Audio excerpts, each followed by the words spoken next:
Hello and welcome दोस्तों। आज हम बात करने वाले हैं सित्जू डॉग ब्रीड के बारे में। जैसा कि आप सभी जानते हैं कि सित्जू जो है पॉपुलर डॉग ब्रीड में से एक माना जाता है और हर कोई आजकल चाहता है कि घर में एक डॉग ब्रीड हो। तो ऐसे में वो चाहता है कि हम ऐसा डॉग ब्रीड ले जो घर में स्पेस कम ले, लॉयल हो और हमारी फैमिली के साथ काफ़ी ज़्यादा फैमिलियर हो और सबके साथ घुल मिल के रहे। तो ऐसे में वो जो है सित्जू डॉग ब्रीड सबसे पहले सेलेक्ट करते हैं।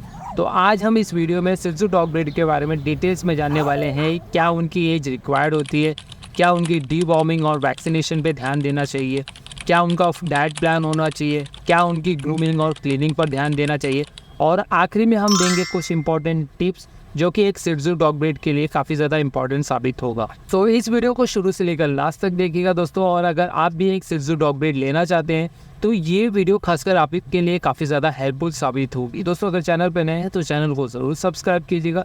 नमस्कार दोस्तों, मेरा नाम है शैलेश यादव, आप देख रहे हैं the pet guy, your solution गुरु। सो चलिए स्टार्ट करते हैं। सित्जू डॉग ब्रीड लेने से पहले हमें क्या क्या बातों का ध्यान देना ज़रूरी है। सबसे पहला और इम्पॉर्टेंट है वो है एज।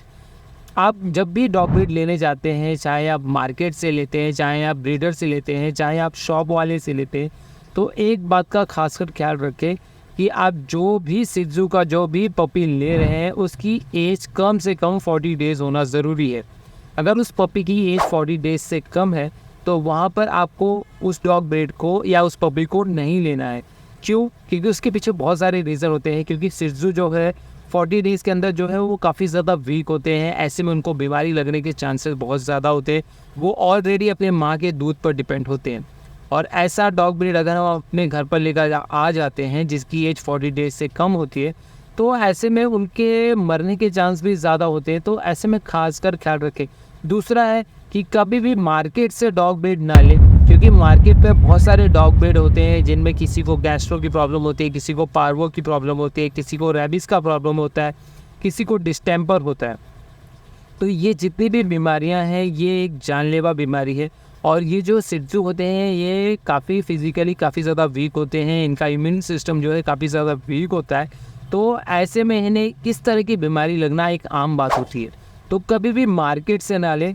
मेक श्योर आप किसी शॉप वाले से लें, ब्रीडर से लें जिनके पास घर में डॉग होता है। अगर वो होम ब्रीड करते हैं तो वहाँ पर आपको डॉग ब्रीड जो लेना बहुत ही सही पड़ जाता है। तो इस बात का खासकर ख्याल रखें। सित्जू डॉग ब्रीड लेने से पहले ये सारी बातें आपको जानना ज़रूरी है। सित्जू की डीवॉर्मिंग और वैक्सीनेशन पे क्या क्या बातों का ध्यान देना ज़रूरी है। दोस्तों जब भी आप डॉग ब्रीड लेते हैं सित्जू का तो वहाँ पर आप सबसे पहले मेक श्योर कर ले, जहाँ से भी आप डॉग ले रहे हैं उनसे एक बार ये बात ज़रूर पूछें कि इसकी डीवॉर्मिंग हुई है या नहीं। अगर उसकी वो डीवॉर्मिंग किए हैं तो वेल एंड गुड, आपको कुछ ही दिन के बाद जो है वैक्सीनेशन कराना होता है। और अगर उन्होंने डीवॉर्मिंग नहीं कराई है तो वहाँ पर आपको सबसे पहले उसकी डीवॉर्मिंग करनी होती है। अगर आपको डीवॉर्मिंग के बारे में नॉलेज है तो आप डीवॉर्मिंग घर पर ही कर सकते हैं, जिस पर मैंने ऑलरेडी एक वीडियो बनाया है जिसे मैं आई बटन पर लगा दूंगा, तो आप देख सकते हैं। तो अगर आप घर पे ही डीवॉर्मिंग कर सकते हैं तो वेल एंड गुड। अदरवाइज़ आप अपने नियर बाय डॉक्टर के यहाँ पर विजिट करें, वो आपको डीवॉर्मिंग के सारे प्रोसीजर समझा देंगे। उसके बाद वैक्सीनेशन के बारे में भी सारी जानकारी आपको दे देंगे। डीवॉर्मिंग के लगभग 10 से 15 दिन के बाद जो है वैक्सीनेशन के प्रोसेस स्टार्ट होते हैं। और वैक्सीनेशन में भी काफ़ी सारे स्टेज होते हैं जिन्हें आपको जानना ज़रूरी हो गया। तो बेहतर है कि आप जहाँ से भी डॉग लेते हैं तो वहाँ पर आप ये चीज़ें कंफर्म करें। अगर वो डीवॉर्मिंग और वैक्सीनेशन के बारे में आपको नहीं बताते हैं तो डॉग लाने के बाद आप अपने जो वेट होते हैं उनको इस डॉग को दिखाएं, वो आपको सारे प्रोसीजर ईजीली समझा देंगे। सित्जू का डाइट प्लान क्या होना चाहिए। दोस्तों सारे डॉग ब्रीड के डाइट प्लान उनके साइज़ के ऊपर डिपेंड करता है। और सित्जू जैसा कि एक स्मॉल डॉग ब्रीड है और इनका डाइट प्लान काफ़ी ज़्यादा यूनिक होता है, क्योंकि इनका लुक इनके बालों पर होता है, इनकी बॉडी स्ट्रक्चर पे होता है। तो उसी तरह से इनका डाइट प्लान भी होता है। तो बेहतर होगा कि आप ऐसा डॉग फूड सेलेक्ट करें जो प्रीमियम क्वालिटी का डॉग फूड हो। किसी भी तरह का लोकल या किसी भी तरह का जो है अनपैक्ड फूड कभी भी ट्राई ना करें। हो सके तो प्रीमियम फूड ट्राई करें। दिन में 3 से 4 बार ही फीड करें, ओवर फीडिंग कभी भी ना करें। और मेक श्योर आप जो फूड खिला रहे हैं वो उनमें इनफ प्रोटीन, मिनरल्स और विटामिन्स हो जो एक डॉग के हेल्थ के लिए सबसे ज़्यादा ज़रूरी होता है। तो कभी भी आप इस बातों का ध्यान रखें। फूड सिलेक्शन बहुत ही सोच समझ कर करें, किसी की बातों को सुनकर ना करें। हो सके तो आपको इसमें जो है शॉप वाला आपको प्रॉपर गाइड कर सकता है, या आपको जो है आपका डॉक्टर आपको इसके लिए प्रॉपर गाइड कर सकता है कि कौन सा डॉग फूड आपके शिज़ू डॉग ब्रीड के लिए बेस्ट होगा। शिज़ू को खाने में क्या क्या ना दे। तो दोस्तों घर में हम कोई डॉग ब्रीड लेकर आते हैं तो वो डॉग ब्रीड से हम काफ़ी ज़्यादा अटैच हो जाते हैं। तो जब भी हम कुछ खाने पीने बैठते हैं तो वो डॉग ब्रीड जो है हमारे आसपास खेलने कूदने लगते हैं और काफ़ी ज़्यादा अट्रैक्ट होकर उन्हें कुछ ना कुछ खाने के लिए दे देते हैं। और बहुत सारे लोग अक्सर गलती करते हैं कि अपने जो है पपी को वो है दूध देने लगते हैं। तो दोस्तों कभी भी दूध ना दे, क्योंकि दूध में एक लैक्टोज तरह का तत्व होता है जिसकी वजह से उनके लीवर पे काफ़ी ज़्यादा इम्पैक्ट होता है। घर में उन्हें किसी भी तरह का चॉकलेट ना दे, किसी भी तरह का स्पाइसी, किसी भी तरह का डायबिटिक फूड जैसे कि शुगर वाला कोई भी फूड ना दे, आवाकाडो ना दे। ये सारे फूड उन्हें कभी भी गलती से ना दे, क्योंकि इससे उनके लीवर पे काफ़ी ज़्यादा इम्पैक्ट पड़ता है, उनका स्किन इन्फेक्शन होता है, उनके लीवर के साथ साथ जो है उनके बालों का शाइन भी जो है वो कम होने लगता है। इससे काफ़ी ज़्यादा उनकी बॉडी पर असर पड़ता है जिसकी वजह से कई बार उनकी जान भी चली जाती है। तो कभी भी फूड में ये सारी चीज़ें उन्हें ना दे। ग्रूमिंग और क्लीनिंग में हमें किन किन बातों का ध्यान देना ज़रूरी है। दोस्तों आपकी जानकारी के लिए बता दूं कि अगर हमारे शिज़ू पपी की एज 3 महीने से कम है तो कभी भी उसे नहलाएं ना। अगर इसके बावजूद भी उनकी बॉडी से स्मेल आता है तो आप किसी भी तरह का ड्राई शैम्पू का इस्तेमाल कर सकते हैं और वेट वाइप्स का इस्तेमाल कर सकते हैं इनकी बॉडी को साफ़ करने के लिए, और डेली कॉम कर सकते हैं उनके बालों को जो है डिटैंगलिंग करने के लिए।